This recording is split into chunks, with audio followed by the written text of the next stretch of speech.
May dala nga bang swerte sa ating kapalaran ang mga nunal sa ating mukha?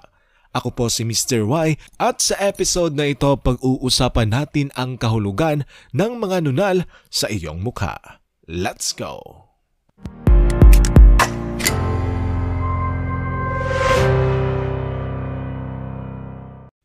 Nunal sa noo.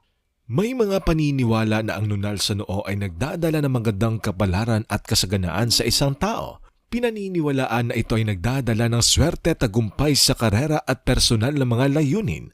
Ang mga taong may nunal sa noo daw ay tinuturing na itinakda para sa tagumpay at positibong resulta sa buhay. Nunal sa pisngi. Ayon sa ibang kultura, tinuturing na simbolo ng swerte ang nunal sa pisngi. Pinaniniwalaan na ito ay nagdadala ng kaligayahan at kasanayan sa buhay ng pag-ibig. Ang mga taong may nunal sa pisngi ay tinuturing na may magandang disposisyon na nagpapahusay sa kanilang mga relasyon sa pamilya at kaibigan. Nunal sa baba.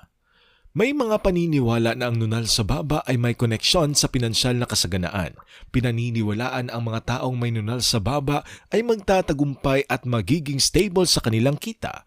Ang paniniwalang ito ay nagpapahiwatig na ang mga taong ito ay tinakda para sa kayamanan at kasaganaan.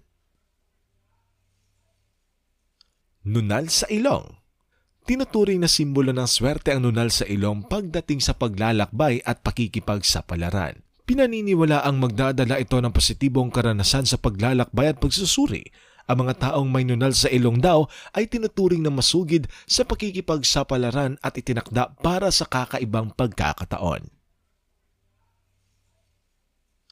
Nunal sa mata.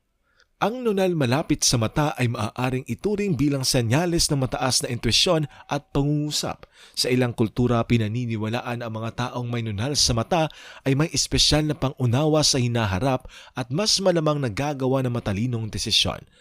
Ikaw, nasaan ang nunal mo?